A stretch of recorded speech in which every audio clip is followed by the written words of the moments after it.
Operation بنیان المرصوص بھارت کو منہ توڑ جواب۔ افواج پاکستان نے جو کہا وہ کر کے دکھایا۔ الحمدللہ پاکستان نے متعدد بار بھارت کو خبردار کیا تھا کہ وہ پاکستان کی امن کی خواہش کو کمزوری نہ سمجھے۔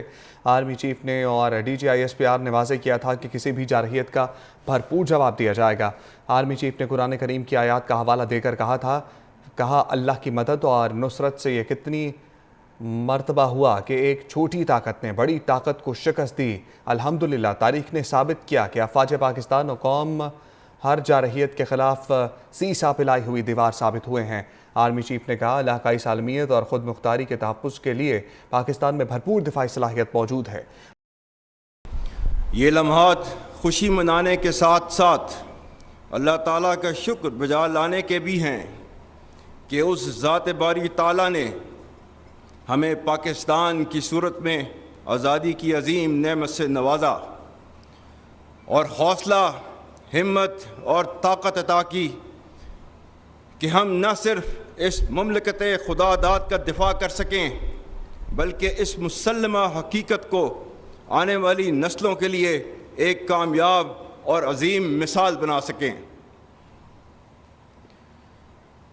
خواتین و حضرات، ہمارے قومی شعور کی بنیاد نظریہ پاکستان ہے جو دو قومی نظریہ پر مبنی ہے۔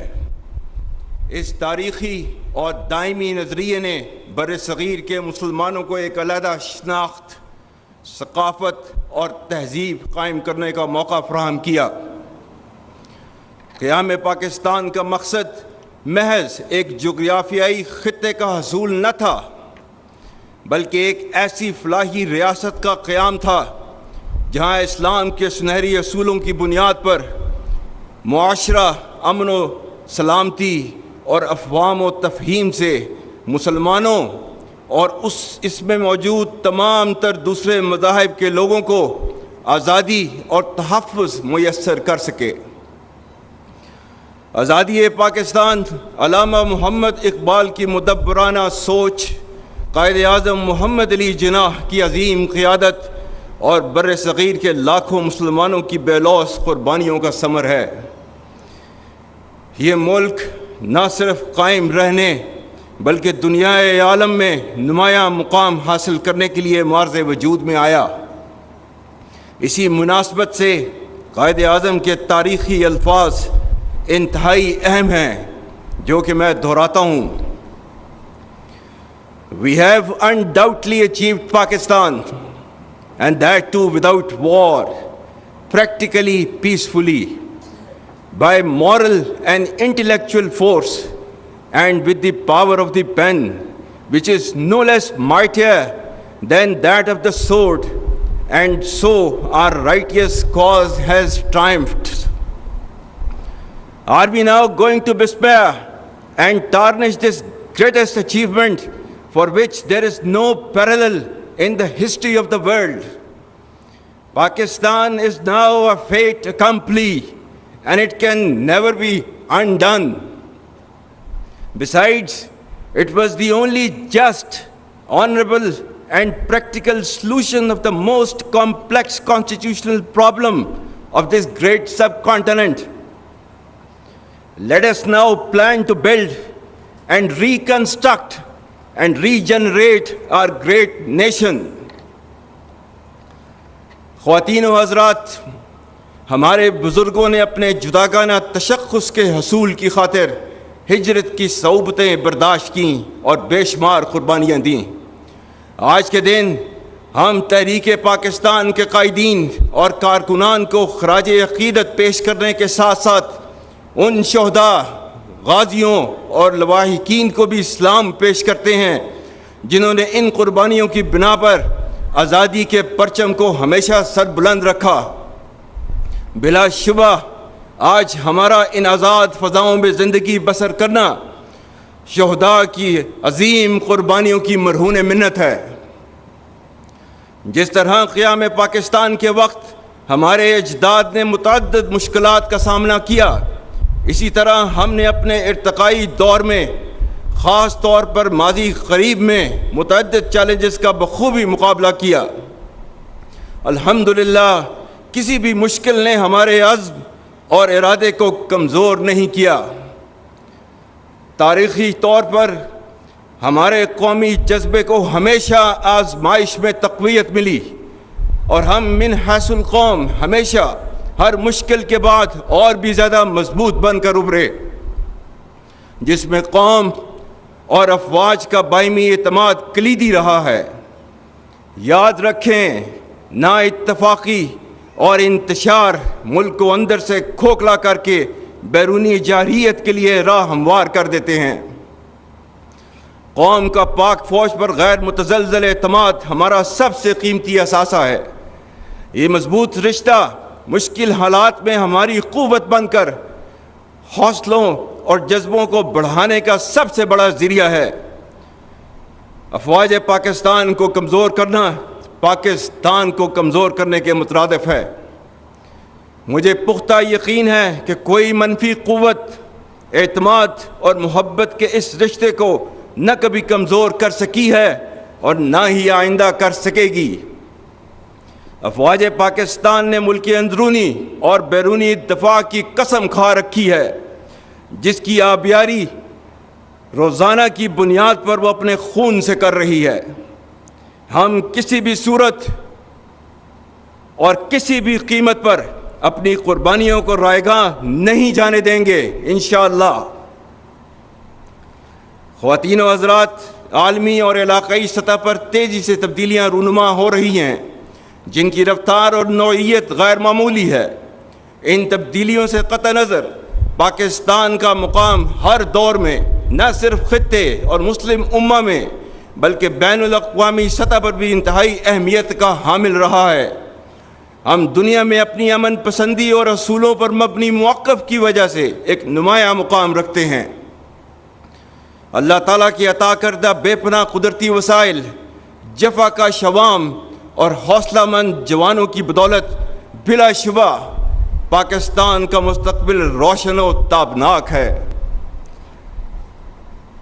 بدقسمتی سے ہمارے خطے میں انتہا پسندی اور دہشت گردی کے عزائم رکھنے والی قوتیں سرگرم عمل ہیں۔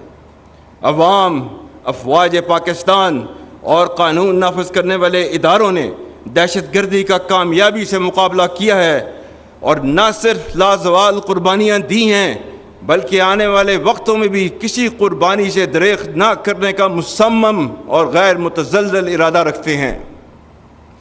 انسداد دہشت گردی کے لیے مکمل یکسوئی کے ساتھ اختیار کی جانے والی کثیر الجہتی حکمت عملی، عزم استحکام، قومی عزم کا استعارہ، سلامتی کی ضامن اور وقت کا اہم تقاضا ہے۔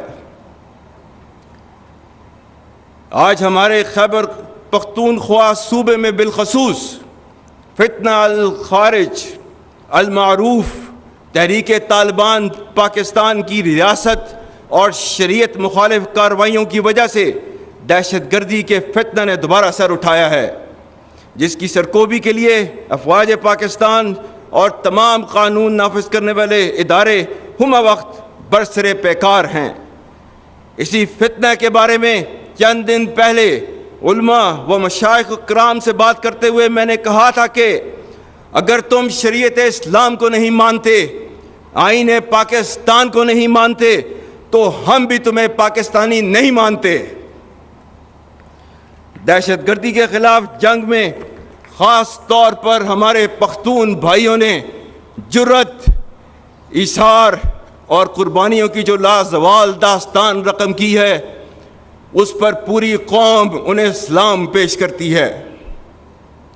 اور جس طرح فساد فی الارض کو پھیلانے والی طاغوتی قوتوں کے سامنے افواج پاکستان بشمول تمام قانون نافذ کرنے والے اداروں کے شانہ بشانہ خیبر پختونخوا کے عوام ایک سیسا پلائی ہوئی دیوار کی مانند پچھلے 22 سال سے کھڑے ہیں، اس کے لیے پوری پاکستانی قوم آپ کی مرہون احسان ہے۔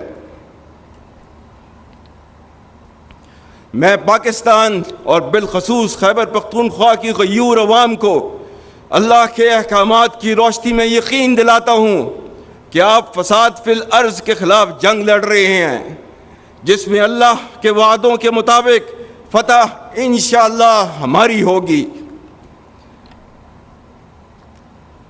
قرآن میں سورہ مائدہ کی آیت نمبر 33 میں اللہ تعالیٰ نے فرمایا ہے انما جزاء الذین یحاربون اللہ ورسولہ ویسعون فی الارض فسادا ان یقتلوا او یصلبوا او تقطع ایدیہم وارجلہم من خلاف او ینفوا من الارض ذالک لہم خزی فی الدنیا ولہم فی الآخرۃ عذاب عظیم.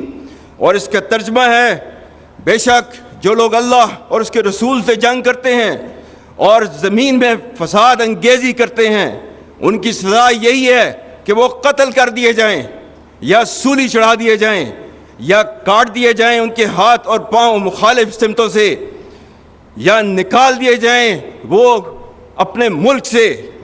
یہ ان کے لیے رسوائی ہے دنیا میں اور ان کے لیے آخرت میں عذاب عظیم ہے. اور سورہ مائدہ کی آیت 56 میں اللہ تعالیٰ فرماتا ہے اور یہ جنگ جو اس کے راستے میں لڑ رہے ہوتے ہیں ان کو فتح کی نوید دیتا ہے فَإِنَّ حِزْبَ اللَّهِ هُمُ الْغَالِبُونَ. بے شک اللہ کی جماعت ہی غالب رہے گی. اور سورہ آل عمران آیت نمبر 139 140 جس میں اللہ تعالیٰ نے نہ صرف فتح کے بارے میں بتایا ہے یہ بھی کہا ہے کہ مایوسی نہیں دکھانی اس جنگ کے اندر. اللہ تعالیٰ نے فرمایا ہے وَلَا تَهِنُوا وَلَا تَحْزَنُوا وَأَنْتُمُ الْأَعْلَوْنَ إِن كُنتُم مُؤْمِنِينَ إِن يَمْسَسْكُمْ قَرْحٌ فَقَدْ مَسَّ الْقَوْمَ قَرْحٌ مِثْلُهُ وَتِلْكَ الْأَيَّامُ نُدَاوِلُهَا بَيْنَ النَّاسِ. اور اس کا ترجمہ ہے اور کمزور نہ پڑو اور غم نہ کرو تم ہی غالب ہوگے اگر تم مومن ہو. اگر تمہیں زخم لگے ہیں تو تمہارے مخالف بھی تو ایسے ہی زخمی ہوئے ہیں. ہم دنوں کو لوگوں کے درمیان بدلتے رہتے ہیں.